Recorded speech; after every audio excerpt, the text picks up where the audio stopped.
তাফসীর ইবনে কাসিরে এসেছে হযরত ইসমাইল জন্ম নিয়েছেন তখন হযরত ইব্রাহিমের বয়স ছিল 86 বছর। দ্বিতীয় ছেলে ইসহাক যখন জন্ম নিয়েছেন তখন হযরত ইব্রাহিমের বয়স ছিল 99 বছর। হযরত ইব্রাহিম দাবি করতেন তিনি খলিলুল্লাহ, আল্লাহর ভালোবাসার দাবি করতেন। আর যখন সন্তানের প্রতি ভালোবাসা আসছে, আল্লাহ এবার পরীক্ষা নিতে চাইলেন যে আল্লাহর ভালোবাসায় সন্তানকে উৎসর্গ করতে পারেন কিনা। ফাকিলা লাহু ইয়া ইব্রাহিম ইসবাহ ওয়ালাদাকা ফি মারদাতি। ও ইব্রাহিম, সন্তান দেখে খুব মহব্বত লাগতেছে তোমার, আমার সন্তুষ্টির জন্য সন্তানটা জবাই দাও। ফাশাম্মারা ওয়া আখাযা সিকিন ওয়া আদজা ওয়ালাদাহ সুম্মা ক্বালা আল্লাহুম্মা তাকাব্বালহু মিন্নি ফি মারদাতিক। হযরত ইব্রাহিম ছুরি হাতে নিলেন, সন্তানকে শোয়াই দিলেন। জবাই করার আগে বললেন আল্লাহুম্মা তাকাব্বাল মিন্নি ফি মারদাতিক, আল্লাহ তোমার সন্তুষ্টির জন্য আমার পক্ষ থেকে সন্তানটা কবুল করে নাও। সাথে সাথে আল্লাহ ডাক দিয়ে বললেন ফাআওহাল্লাহু ইলাইহি ইয়া ইব্রাহিম লাম ইয়াকুনিল মুরাদু যাবহাল ওয়ালাদ, তোমার সন্তান জবাই করাটা উদ্দেশ্য না, আমি তোমাকে এই কাজটা কেন দিলাম শোনো। ওয়া ইন্নামাল মুরাদু আন তারুদ্দা কলবাকা ইলাইনা, এই কাজের মাধ্যমে আমার উদ্দেশ্য হচ্ছে তোমার হৃদয় পুরাটাই আমার দিকে করে ফেলো। ফালাম্মা রাদাত্তা কলবাকা বিকুল্লিয়াতিহি ইলাইনা রাদাতনা ওয়ালাদাকা ইলাইকা, তুমি তোমার পুরা হৃদয়টা আমি আল্লাহর দিকে করে দিছো, আমি তোমার সন্তানটা তোমারে ফিরাই দিলাম। আল্লাহ হযরত ইব্রাহিমের অসংখ্য পরীক্ষা নিয়েছেন। তার প্রথম পরীক্ষাটা হয়েছে তাওহীদের মানদণ্ডে, আকল। কিসের? আল্লাহ পাক বলেন ফালাম্মা জান্না আলাইহিল লাইলু রাআ কাওকাবা ক্বালা হাযা রাব্বি ফালাম্মা আফালা ক্বালা লা উহিব্বুল আফিলিন। হযরত ইব্রাহিমের একদম প্রথম পরীক্ষা এগুলো। আল্লাহ বলেন ইব্রাহিমকে যখন রাত আচ্ছন্ন করে ফেলল, তিনি আকাশে তাকিয়ে নক্ষত্র দেখলেন এবং বললেন হাযা রাব্বি, এটা আমার রব। ফালাম্মা আফালা ক্বালা লা উহিব্বুল আফিলিন, নক্ষত্র যখন ম্লান হয়ে গেল তিনি বললেন ম্লানশীল ক্ষয়িঞ্চু কোনো কিছুকে আমি রব হিসেবে মানতে প্রস্তুত নই। এখানে একটা বিষয় খেয়াল রাখতে হবে, হযরত ইব্রাহিম এক সেকেন্ডের জন্য নক্ষত্রকে রব মানেন নাই। তাফসীরের কিতাবে এসেছে হযরত ইব্রাহিম আলাইহিস সালামের বাড়ি ছিল ইরাকের বাবেলে। কোথায়? ইরাকের বাবেল। ওখানকার মানুষগুলো ছিল প্রকৃতি পূজারী। কি? প্রকৃতি পূজারী, প্রকৃতির পূজা করত। কেউ আকাশের পূজা করত, কেউ সূর্যের, কেউ চাঁদের, কেউ নক্ষত্রের। আপনারা বলবেন এখনো কি প্রকৃতি পূজারী আছে? যত অবিশ্বাসী নাস্তিক তারা সব প্রকৃতি পূজারী। তারা কি? ন্যাচারালিস্ট, ম্যাটারালিস্ট, বস্তুবাদী, প্রকৃতিবাদী। বুঝলেন নাই? যারা বস্তুবাদী ওরা সব কিছু সমস্ত শক্তির উৎস মনে করে বস্তুকে, আর ইমানদার বিশ্বাস করে সমস্ত ক্ষমতার উৎস আল্লাহ রাব্বুল আলামিন। ইব্রাহিম আলাইহিস সালামের যুগে ওনার পাশেই ছিল নক্ষত্র পূজারীরা। তো তিনি বললেন নক্ষত্র দেখে হাযা রাব্বি, হাযা রাব্বি আলা জামিকুম, নক্ষত্র পূজারীরা তোমাদের দৃষ্টিকোণ থেকে এই নক্ষত্রটা আমার রব। উনি কি রব বলে মানছেন? না, নক্ষত্র পূজারীদেরকে তাওহীদের শিক্ষা দিতে এই কথা বলছেন, তাওহীদের পথে আনার জন্য কৌশল করলেন। হাযা রাব্বি, তোমাদের ধারণা এটা আমার রব। আল্লাহ পাক বলেন নক্ষত্র যখন ম্লান হয়ে গেল তিনি নক্ষত্র পূজারীদেরকে তিরস্কার করে বললেন এটারই রব মানো? এইরকম ক্ষমতা যার হ্রাস পায়, ম্লানশীল, অন্যের শক্তির কাছে যা শক্তি খর্ব হয়, এরকম নাকেস অপরিপূর্ণ কোন সত্তাকে ইব্রাহিম রব মানতে পারে না। فلما رأى القمر بازغا قال هذا ربي فلما أفل قال لئن لم يهدني ربي لأكونن من القوم الضالين। তারপর তিনি দেখলেন নক্ষত্র। কি দেখলেন? চন্দ্র, চাঁদ দেখলেন, পূর্ণিমার পূর্ণ শশী চাঁদ। চাঁদ দেখে বললেন এটা আমার রব। এখানে একই অর্থ। চন্দ্র পূজারীরা ছিল কারা? ওদেরকে তিনি ওদের বিশ্বাসটা যে ভ্রান্ত তা প্রমাণ করতে বললেন। তোমাদের ধারণায় চাঁদ আমার রব। চাঁদ যখন ম্লান হয়ে গেল তিনি বললেন দেখছো তোমরা পথভ্রষ্ট। আমার রব আল্লাহ যদি আমাকে হেদায়েত না করতেন আমিও পথভ্রষ্টদের অন্তর্ভুক্ত হতাম। তিনি চন্দ্র পূজারীদেরকে দেখায় দিলেন চাঁদ কখনো রব হতে। فلما رأى الشمس بازغة قال هذا ربي هذا أكبر فلما أفلت قال يا قوم إني بريء مما تشركون। আবার যখন তিনি সূর্যকে দেখলেন, দেখাল বললেন এটা তো আরো বড়, নক্ষত্র থেকেও বড়, চাঁদ থেকেও বড়। সূর্য পূজারীরা ছিল, তিনি ইঙ্গিত করে বললেন সূর্য পূজারীরা তোমাদের দৃষ্টিতে এটা আমার রব, এটা সবচেয়ে বড়। সূর্য যখন ডুবে গেল তিনি বললেন দেখো তো তোমরা কেমন জিনিসকে রব মানো, যার শক্তি ক্ষয় হয়, লয় হয়, ম্লান হয়। এ আমার কওম, তোমরা মহান আল্লাহর সাথে যে জিনিসগুলোকে শরীক করো তোমাদের সেই শিরক থেকে আমি ইব্রাহিম পবিত্র। শোনো, ইন্নী ওয়াজ্জাহতু ওয়াজহিয়া লিল্লাযী ফাতারাস সামাওয়াতি ওয়াল আরদা হানিফা ওয়া মা আনা মিনাল মুশরিকিন। সুবহানাল্লাহ। পড়েন না আপনারা কখন? মুসাল্লায় দাঁড়ায় পড়েন কিনা? পড়ুন, ইন্নী ওয়াজ্জাহতু ওয়াজহিয়া লিল্লাযী ফাতারাস সামাওয়াতি ওয়াল আরদা হানিফাও ওয়া মা আনা মিনাল মুশরিকিন। আমি মুখাপেক্ষী হলাম সে মহান সত্তার যিনি আকাশ ও জমিনকে সৃষ্টি করেছেন সুনিপুণ দক্ষতায়, একক কর্তৃত্ব কুদরতে। আমি সে আল্লাহর মুখাপেক্ষী হলাম। মা এলান হানিফান মানে মা এলান ইলাইহে। সুবহানাল্লাহ। ওমা আনা মিনাল মুশরিকিন, আমি শিরকবাদী মুশরিকদের দলভুক্ত নই। হযরত ইব্রাহিম পরীক্ষায় উত্তীর্ণ হয়ে গেলেন। প্রথম পরীক্ষাটা ছিল কি? আকল। আল্লাহ তার আকলের পরীক্ষা নিয়েছেন, তাওহীদের মানদণ্ডে তার পরীক্ষা নিয়েছেন।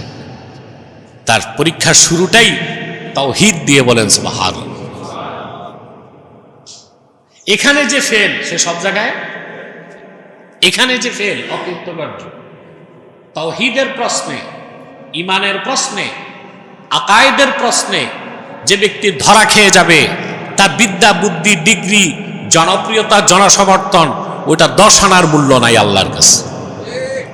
আছে? আমরা তো বিভিন্ন বিশেষণে নেতাদেরকে বিশেষত্ব করি না? নেতাদের পাম্পট্টি দেই না? মজলুম জননেতা, মজলুম জননেতা। শোনা যায় ঝাড়ুর বাড়ি খাইছিল কোনো একদিন।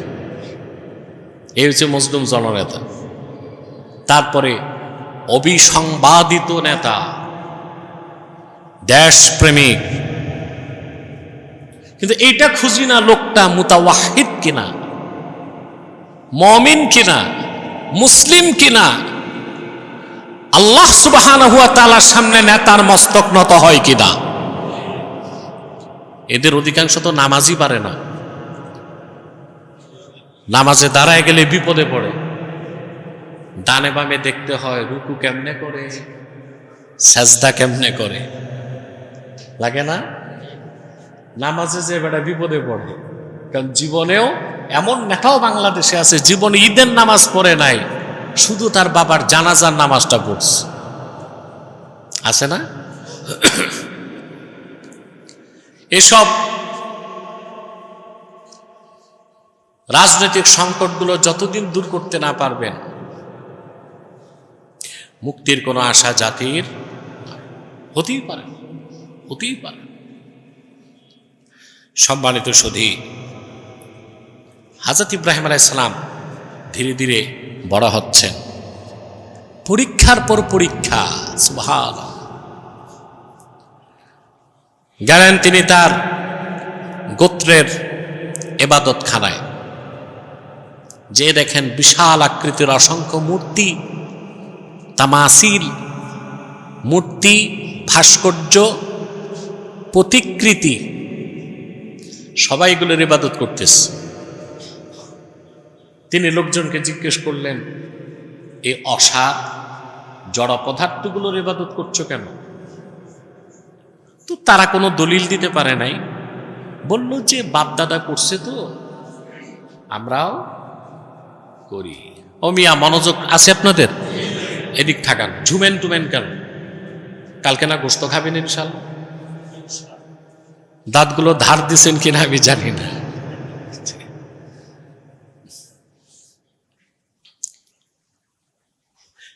বললো আমাদের বাপদাদা করতো আমরাও করি। তিনি অনেক যুক্তি দিলেন, দলিল দিলেন, কিছুই বুঝে না, বুঝলেন? হযরত ইব্রাহিমের কঠিন পরীক্ষা চলে আসলে এবার হযরত ইব্রাহিমের পরিচয় আল্লাহ কোরআন শরীফে তুলে ধরেছেন মহান বিপ্লবী নেতা হিসেবে। আফসোস, মুসলমান বিপ্লবী নেতা মনে করে চে গুয়েভারাকে, ফিদেল কাস্ট্রোকে, আব্রাহাম লিঙ্কনকে, কিন্তু জানে না মুসলমান তাদের মিল্লাতের পিতা হযরত ইব্রাহিম পৃথিবীর প্রথম বিপ্লবের নেতা ছিলেন, বিপ্লবী মহাপুরুষ ছিলেন। বাবেলে উনি ছাড়া আর কেউ তাওহীদে বিশ্বাসী। মূর্তি পূজারীদেরকে দাওয়াত দিতে দিতে এক পর্যায়ে বললেন, শোনো, ওয়াতাল্লাহি লাআকিদান্না আসনামাকুম বা'দা আন তুওয়াল্লু মুদবিরিন। শুনলা না আমার কথা? আল্লাহর কসম করে বলছি, আমি ইব্রাহিম সিদ্ধান্ত নিয়েছি, তোমরা বাড়ি ফিরলেই এই আসনাম, এই ভাস্কর্য মূর্তিগুলোর ব্যাপারে আমি চরম পন্থা গ্রহণ করব। সুবহানাল্লাহ। চরম পন্থা ছাড়া বিপ্লব হয়? চরম পন্থা ছাড়া বিপ্লব হয়? আমাদের দেশে কাফের মোশরেক রামবাম নাস্তিকদের বিরুদ্ধে ইসলামের পক্ষে মিছিল মিটিং আন্দোলন করলে একদল অতি উৎসাহী তথাকথিত বুদ্ধিজীবীরা বলে ইসলামে তো চরমপন্থা নাই। পৃথিবীতে চরমপন্থা ছাড়া একটা বিপ্লব হয় নাই। এটা আমার ভিন্ন লেকচার আছে, দেখে নেবেন। ইসলামে চরমপন্থা আছে, তবে সন্ত্রাস নাই, সহিংসতা নাই, উগ্রপন্থা নাই, কিন্তু ক্ষেত্রবিশেষ ইসলাম এক্সট্রিমিজমকে সমর্থন করেছে। সুবহানাল্লাহ। ক্ষেত্রবিশেষ, সব জায়গায় না, সব জায়গায়। আপনি দেখেন না,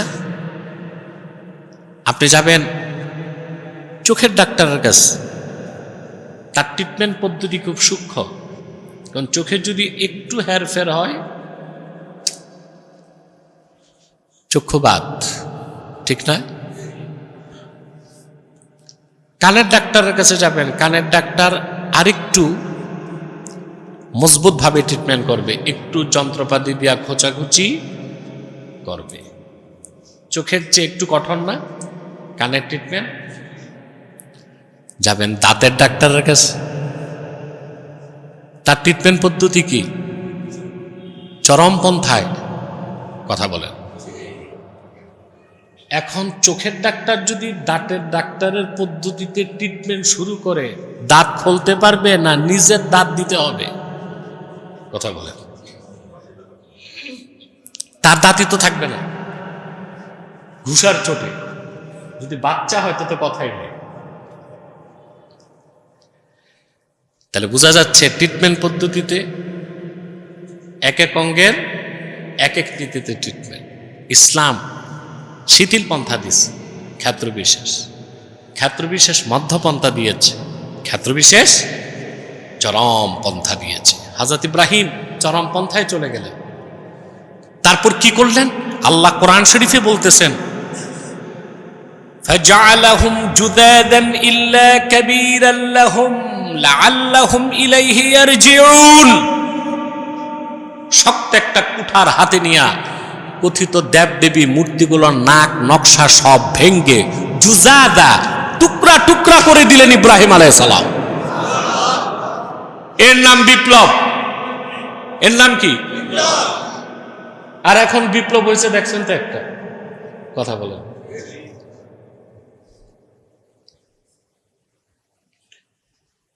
হযরত ইব্রাহিম বিপ্লব করেছে,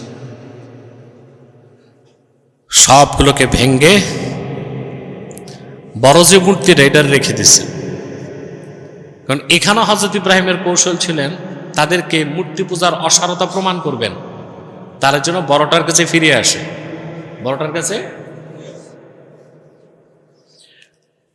দিনের বেলা সব যখন আসলো, শোরগোল পড়ে গেল। তারা বলতে লাগলো, ক্বালু মান ফাআলা হাযা বিআলিহাতিনা ইন্নাহু লামিনাজ জালিমিন। আমাদের খোদাগুলোরে ভাঙ্গা সুইরা এই সর্বনাশ করে দিচ্ছে লোকটাকে, নিশ্চয়ই সে প্রচন্ড জালেম। বুঝেন নাই? বিপ্লবী কখনো গোপন থাকে না। বিপ্লবী যে নেতৃত্ব দেয় সে নিজেকে গোপন রাখতে। বাংলাদেশে বিপ্লবের নেতৃত্ব দিছে কে? কেউ না। এই জন্য আমরা বিপ্লবের নেতাকে জানি না। যদিও বলে কেউ আমি মাস্টার মাইন্ড, আরেকজন বলে আমি মাস্টার মাইন্ড, আরেকজন বলবে আমাদের দল না থাকলে তো বিপ্লবী হইতো না।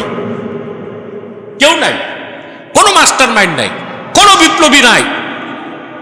ফ্যাসিস্টদের পতন হয়েছে আল্লাহর গজবে এবং লানতে।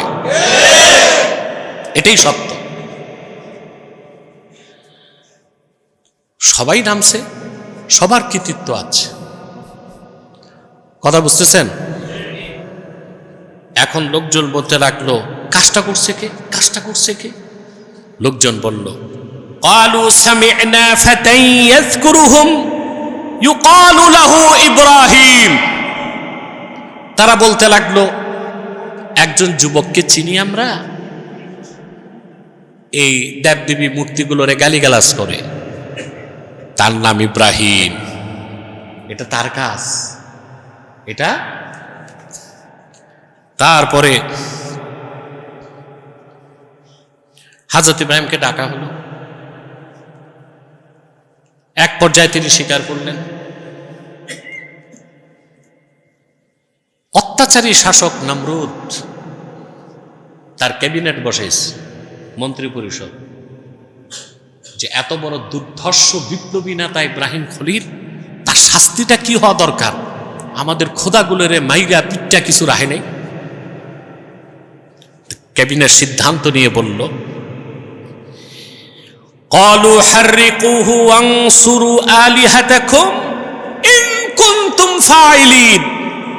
ইব্রাহিমকে ধরো, জীবন্তে আগুনে জ্বালিয়ে দাও, যদি সত্যি তোমরা তোমাদের খোদাগুলোরে সাহায্য করতে চাও।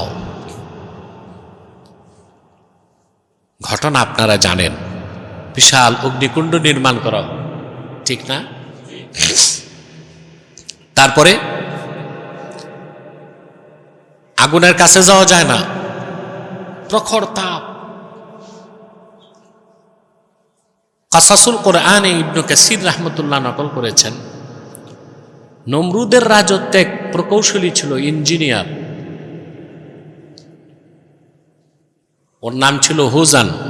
কি নাম? আপনারা বলবেন এত আগে আবার কি ইঞ্জিনিয়ার ছিল নাকি? আরে ভাই, চায়নার যে গ্রেট ওয়াল, মহাপ্রাচীর, কত হাজার বছর আগে বানানো।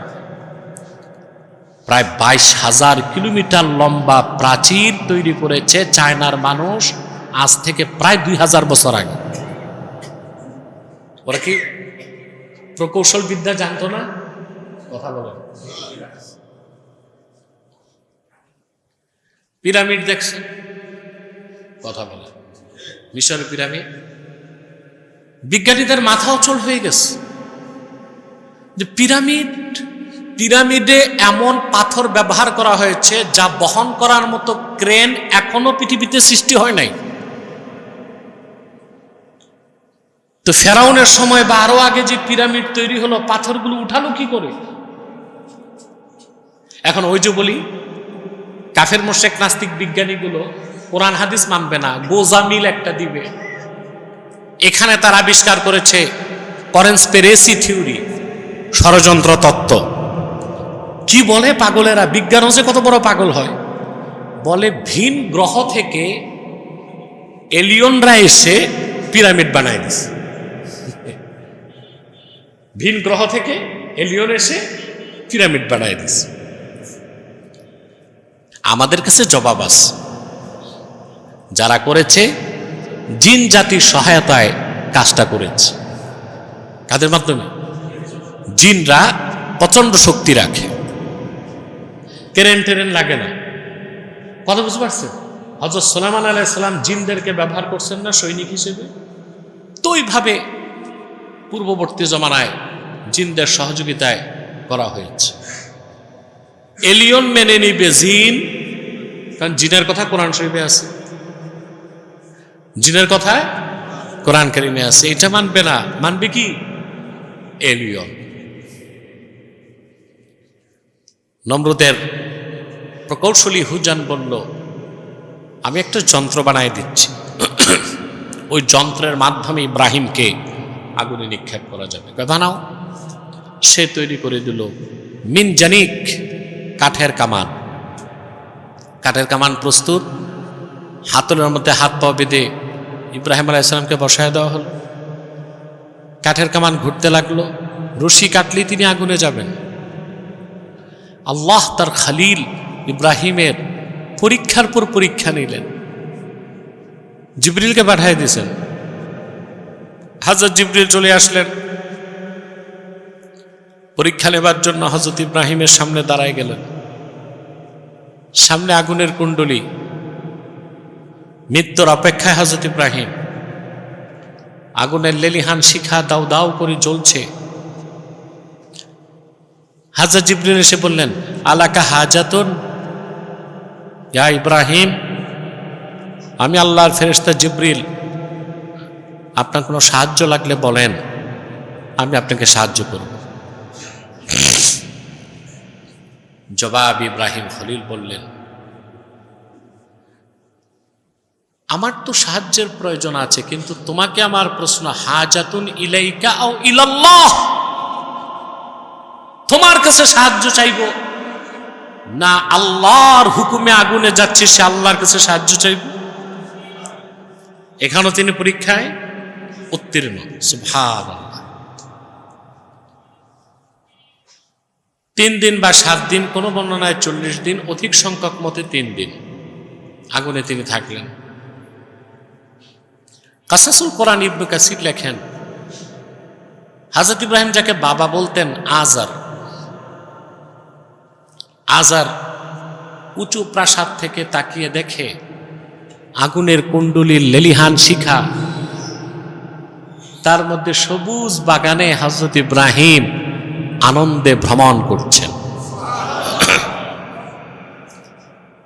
দুঃখ পরিতাপ নিয়ে সে বলল, নে'মার রাব্বু রাব্বুকা ইয়া ইব্রাহিম, সত্যি ইব্রাহিম তোমার রব সর্বোত্তম, অতিশয় দয়ালু, সর্বশক্তিমান।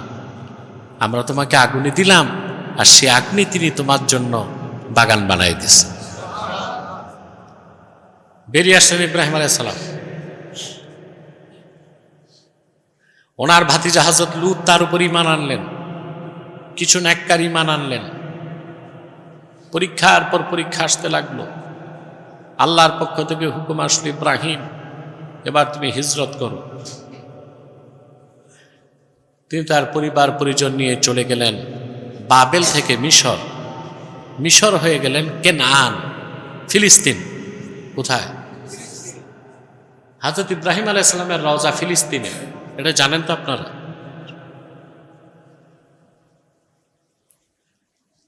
আল্লাহর পক্ষ থেকে আবার হুকুম আসলো, ইব্রাহিম তোমার স্ত্রী হাজেরা আর সন্তান ইসমাইলকে মক্কায় রেখে আস। গত জুমায় বলেছিলাম মক্কা হচ্ছে আল্লাহর আখির নবী মুহাম্মদ সাল্লাল্লাহু আলাইহি ওয়াসাল্লামের আগমন হয়েছে মক্কাতুল মুকাররমায়। সেজন্য মক্কাকে আল্লাহ সারা দুনিয়ার রাজধানী বানায় দিয়েছে। আর মুহাম্মদ সাল্লাল্লাহু আলাইহি সাল্লাম মক্কা থেকে হিজরত করেছেন মদিনায়, সেজন্য মদিনাতুল মুনাওয়ারাকে আল্লাহ তাআলা ঈমানের রাজধানী বানায় দিয়েছেন। আল্লাহর হাবিব মুহাম্মদ সাল্লাল্লাহু আলাইহি সাল্লামের আগমনের আগেই যেন মক্কা নগরী প্রস্তুত থাকে, সেই নগরীর গোড়াপত্তনের দায়িত্ব আল্লাহ দিয়েছেন অসংখ্য পরীক্ষায় উত্তীর্ণ ইব্রাহিম খলিলকে। সুবহানাল্লাহ।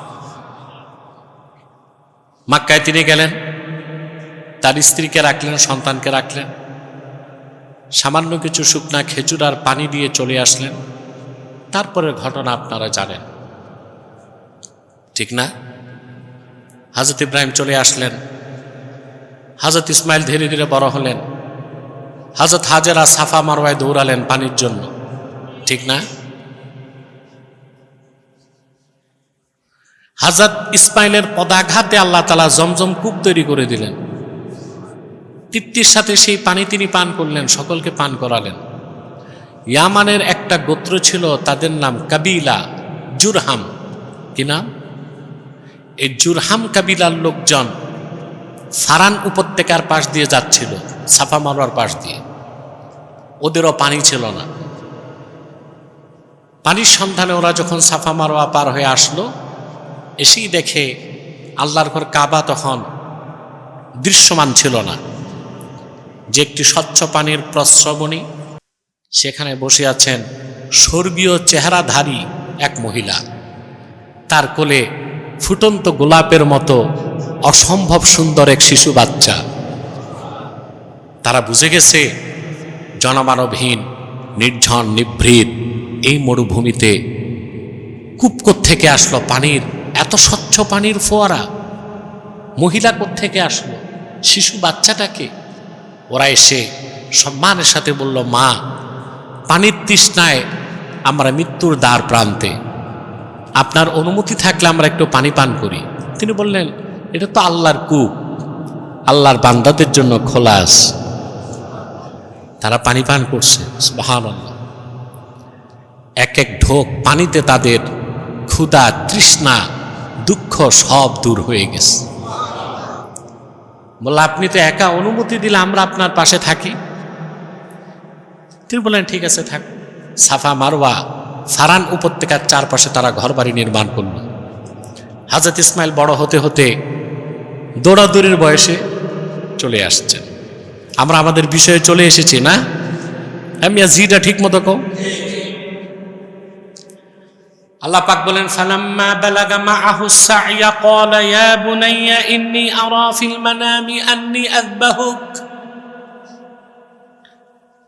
আল্লাহ বলেন, হযরত ইব্রাহিম ইসমাইল যখন পিতার সাথে কাজ করার মতো বয়সে উপনীত হলো, কাজ করার বয়সে উপনীত, কুরতুবী লেখেন, কানা ইয়াউমা ইদিন ইবনু সালাসা আশারাতা সানা ওয়া ক্বালা ইবনু আব্বাস হুয়াল ইহতিলাম। কুরতুবী রওয়ায়াত করেছেন তাফসীর কুরতুবীতে, তখন ইব্রাহিম আলাইহিস সালামের বয়স 13 বছর। কত? ইবনে আব্বাস বলেছেন তিনি বালেগ, তিনি বালেগ। ছেলেরা বালেগ হয় 15 বছর বয়স। কত বছর? আপনারা যখন বালেগ হয়েছেন নিজেরা বুঝছেন না, না ক্লিনিকে যাইতে হয়েছে টেস্ট করতে? কথা বলেন, নিজেরা বুঝছেন না বালেগ হয়েছেন? কেন বললাম? এখন বাল্য বিবাহ নিয়ে খুব কথা চলতেছে। বয়স নির্ধারণ করছে 21 বছর ছেলেদের, মেয়েদের 18 বছর। এর আগে বিয়ে করলে এটা মহাপাপ, এমন মহাপাপ যারা বিয়েতে দাওয়াত খেতে আসবে ওরাও অ্যারেস্ট হবে, বিয়ে তো নজন অ্যারেস্ট। ম্যারেজ রেজিস্টার যেটা, এই যে বগলে খাতা মাথায় ছাতা দৌড়ায়, কি বলেন আপনারা? কাজী না মিয়া সাহেব? এটা কাজী নাকি? ঘটক না, ম্যারেজ রেজিস্ট্রেশন করে, ম্যারেজ রেজিস্টার বলা যায়। কাজী হচ্ছে বিচারপতি, বুঝতে পারছেন? সব অ্যারেস্ট হবে, কারণ সব ঠিক আছে, শুধু বয়স হয় নাই। বেটা, আল্লাহর আইনে ছেলে 15 বছরে বালেগ, মেয়েরা 9-10 বছরে, সর্বোচ্চ 12 বছরে বালেগা। বিয়েতে কোনো সমস্যা, শর্ত আছে। মেয়েকে জোর করে বিয়ে দেওয়া যাবে না। মেয়ে যদি রাজি হয় তাইলে, ছেলে যদি রাজি হয় তাহলে ছেলে মেয়ে যদি বালেগার পর রাজি হয়, বোঝা যাচ্ছে ফিজিক্যালি ম্যাচিউরিটি, মেন্টালি ম্যাচিউরিটি চলে এসেছে। কথা বলেন, বিয়েতে সমস্যা আছে? কি আইন বানাইছে? এটারে জঙ্গলি আইন বলবো না হালাকু খা চেঙ্গিস খানের বানানো আইন, আল্লাহ ভালো জানে।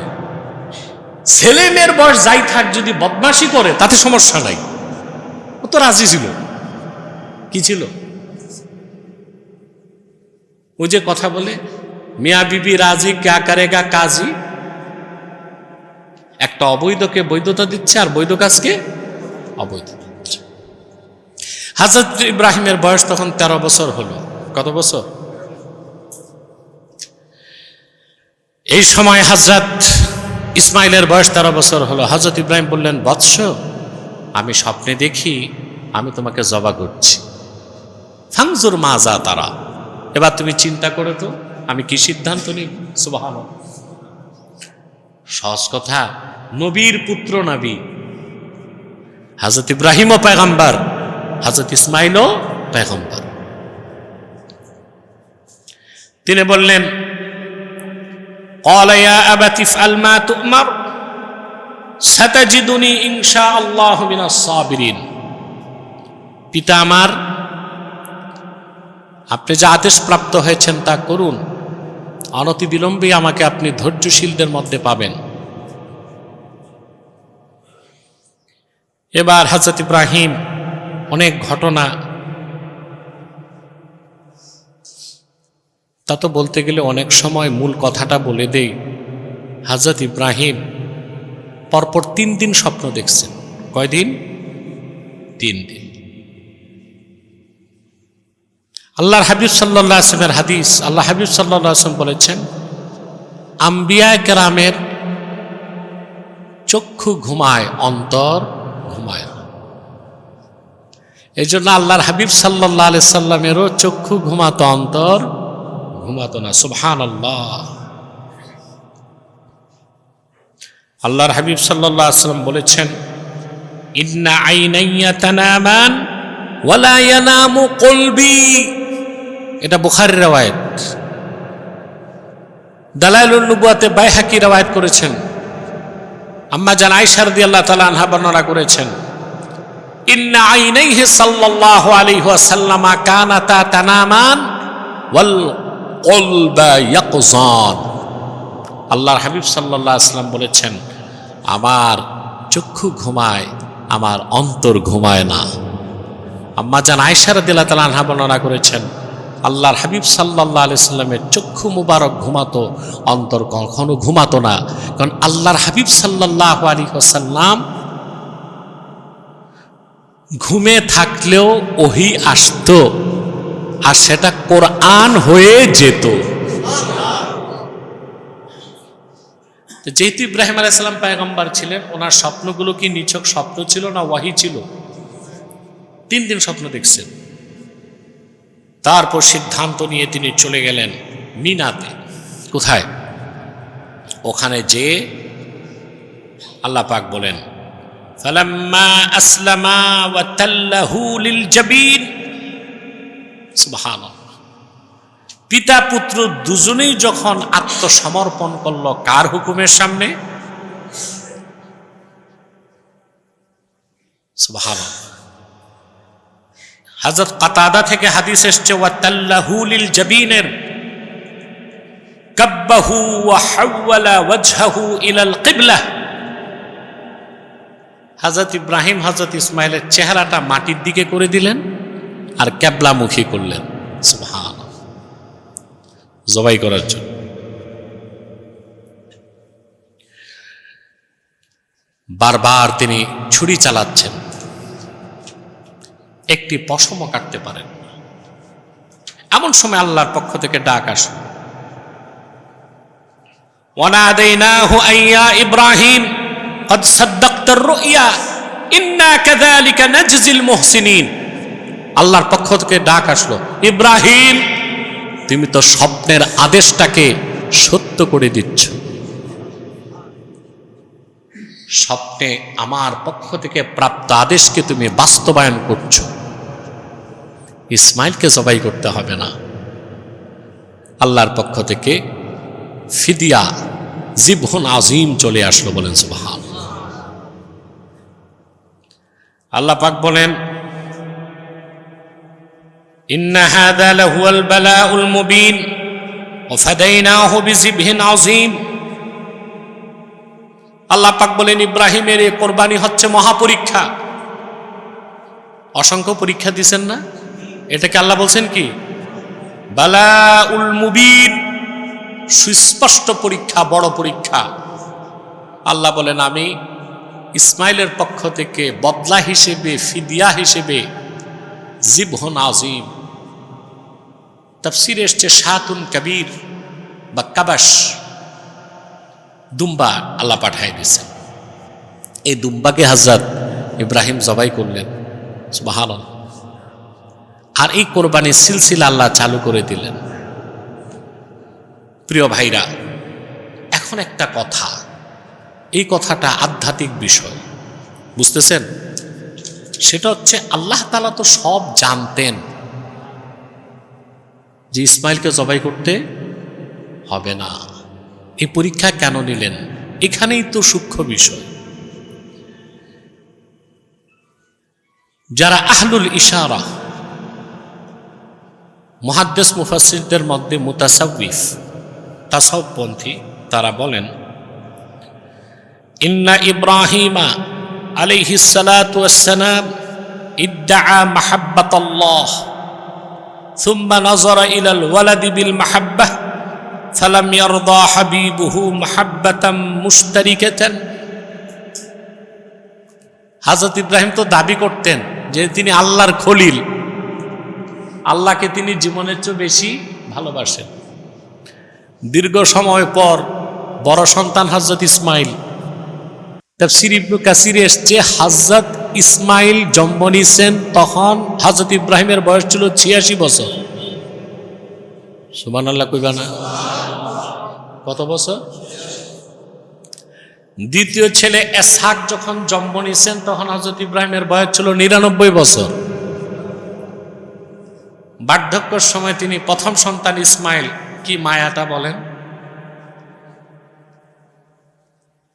হযরত ইব্রাহিম দাবি করতেন তিনি খলিলুল্লাহ, আল্লাহর ভালোবাসার দাবি করতেন।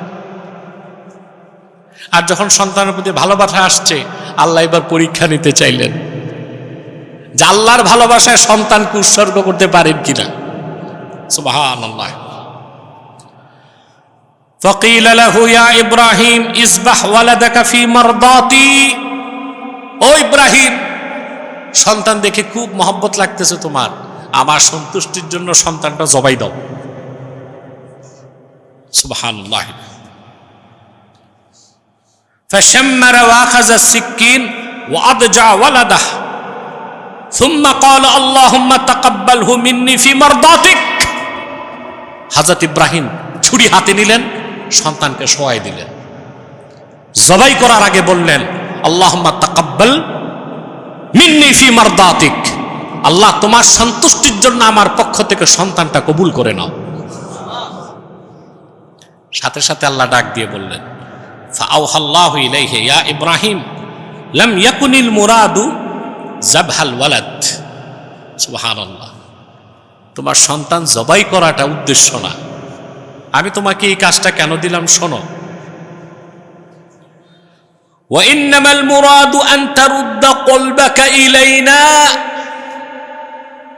এই কাজের মাধ্যমে আমার উদ্দেশ্য হচ্ছে তোমার হৃদয় পুরাটাই আমার দিকে করে ফেলো। সুবহানাল্লাহ। ফালাম্মা রাদাত্তা কলবাকা বিকুল্লিয়াতিহি ইলাইনা রাদাতনা ওয়ালাদাকা ইলাইকা, তুমি তোমার পুরা হৃদয়টা আমি আল্লাহর দিকে করে দিছো, আমি তোমার সন্তানটা তোমারে ফিরাই দিলাম। তুমি তোমার অন্তর আমাকে ফিরাই দিছো, আমি সন্তান তোমাকে ফিরাই দিলাম। বলেন সুবহানাল্লাহ। আমার বিশ্বাস এই কথা থেকে কোরবানির মূল তাৎপর্য আপনারা অনুধাবন করতে পেরেছেন, ঠিক কিনা বলেন? যত টাকা দিয়ে কোরবানি দিবেন, ভিতরে যদি একটু গাড়বাড়ি থাকে, কি থাকে, যে জিতলাম না তো, কথা বলেন, গোশত মাপে জবাই দিয়া কতটুক হইল, এরপর ক্যালকুলেটর নিয়ে যোগ বিয়োগ করে পর্তা পড়ছে কিনা, মিয়া খাইতে তো কম খান না, গোবরটা বাদ দেন আর চামড়াটা সবই তো খান, কথা বলেন। তবে ভুলেও এক মৌলবী সাহেব কতবার বলছিল ষাঁড়ের অন্ডকোষ নাকি খাওয়া যায়, এটা ভুল কথা। 7টা জিনিস খাওয়া যায় না। কটা জিনিস? এর মধ্যে একটা খুশিয়াত আইন, কথা বুঝতে পারছেন? সম্মানিত সুধী, এই কোরবানি কবুল হবে আপনার পক্ষ থেকে যদি আপনার পক্ষ থেকে পূর্ণ তাকওয়া থাকে। আল্লাহ তাআলা বলেছেন, লা ইয়ানালাল্লাহু লুহুমুহা ওয়ালা দিমাউহা ওয়ালাকিন ইয়ানালুহুত তাকওয়া মিনকুম। সুবহানাল্লাহ। আল্লাহর কাছে তোমাদের পক্ষ থেকে পশুর রক্ত কিংবা গোশত কিছুই পৌঁছে না, পৌঁছে তাকওয়া। কি পৌঁছে? আল্লাহর জন্য তাকওয়ার সাথে আমাদেরকে কোরবানি করার তৌফিক দান করেন, বলুন আল্লাহুম্মা আমিন। আমি দুটো হাদিস শুনিয়ে আলোচনার সমাপ্ত করছি। প্রিয় ভাইরা, আম্মা জান আয়েশা রাদিয়াল্লাহু তাআলা আনহা বর্ণনা করেছেন, আম্মা জান আয়েশা রাদিয়াল্লাহু তাআলা আনহা সাহাবায়ে কেরামকে লক্ষ্য করে বললেন, ইয়া আইয়ুহান নাস দুহু ওয়া তিবু আনফুসা, কোরবানি করো আর কোরবানি করো মনের খুশিতে। কিসে? ফাইন্নী সামি'তু রাসূলুল্লাহি সাল্লাল্লাহু আলাইহি ওয়াসাল্লাম ইয়াকুল, আমি আল্লাহ রাসূল সাল্লাল্লাহু আলাইহি ওয়াসাল্লামের নূরের জবান থেকে নিজের দুই কানে শুনেছি। মা আয়েশা বলেন, তিনি বলেছেন, মা মিন আবদিন তাওয়াজ্জাহা বি উদহিয়াতিহি ইলাল কিবলাহ ইল্লা কানা দামুহা ওয়া কারনুহা ওয়া সুফুহা হাসানাতিন মুহদারাতিন ফি মিজানিহি ইয়াউমাল কিয়ামাহ। আমার উম্মতের যে কোনো ব্যক্তি মনের খুশিতে যদি পশু ক্রয় করে আল্লাহর সন্তুষ্টির জন্য কিবলামুখী করে, তাহলে জবাই করার পর কাল কিয়ামতের দিন হাসর ময়দানে এই পশুর রক্ত, গোশত, পশম সব মিজানের পাল্লায় ওজন দেওয়া হবে, তাকে পুরস্কার দেওয়া হবে। ফাইন্নাদ দামা ইন ওয়াকা ফিত তুরাব ফাইন্নামা ইয়াকাউ ফি হিরজিল্লাহ। মানুষ তো দেখে পশু জবাই করার পর রক্তগুলো মাটিতে পড়ে, কিন্তু আসলে রক্তগুলো আল্লাহর কাছে বিশেষ জায়গায় সংরক্ষিত থাকে। হাত্তা ইউয়াফিয়াহু সাহিবাহু ইয়াউমাল কিয়ামা, আল্লাহ কিয়ামতের দিন এর প্রতিদান তাকে দান করবেন, বলেন সুবহান। আরেকটি হাদিস ইমাম তিরমিজি রওয়ায়াত করেছেন, ওয়া খাররাজাহু তিরমিজি আইজান আনহা আন্না রাসূলুল্লাহ সাল্লাল্লাহু আলাইহি ওয়াসাল্লাম قال মা আমিলা আদামিয়্যুম মিন আমালিন ইয়াওমান নাহরি আহাব্বা ইলাল্লাহি মিন ইহরাকিদ দাম। আম্মা জান আয়েশা রাদিয়াল্লাহু তাআলা আনহা বর্ণনা করেছেন, আল্লাহ রাসূল সাল্লাল্লাহু আলাইহি ওয়াসাল্লাম ইরশাদ করেছেন, আমার উম্মতের কোন মানুষ ইয়াউমুন নাহার কোরবানের দিন আল্লাহর কাছে সবচেয়ে প্রিয় যে আমলটা করে ওইটা হচ্ছে ইহরাকুদ দাম, কোরবানি করা। সুবহানাল্লাহ বলবেন। ইন্নাহা লাতাতি ইয়াউমাল কিয়ামাতি বিকুরুনিহা ওয়া আশআরিহা ওয়া আজলাফিহা। কিয়ামতের দিন হাসর ময়দানে যার কোরবানি কবুল হবে, সুবহানাল্লাহ, এই কোরবানির পশুটা শিং, পশম এবং খুর এসব কিছু নিয়ে উপস্থিত হবে। সুবহানাল্লাহ। ওয়া ইন্নাদ দামা লা ইয়াকাউ মিনাল্লাহি বিমাকানিন ক্বাবলা আন ইয়াকা ইলাল আরদ। আর জমিনে কোরবানির পশুর রক্ত পতিত হবার আগে আল্লাহর কাছে সংরক্ষিত বিশেষ জায়গায় রক্ত ঝরে। ফাতিবু বিহা নাফসা, অতএব কোরবানি করো মনের খুশিতে। সুবহানাল্লাহ। করবো তো ইনশাল্লাহ। আল্লাহ আমাদেরকে কবুল করুক, মঞ্জুর করুক, বলুন আল্লাহুম্মা আমিন।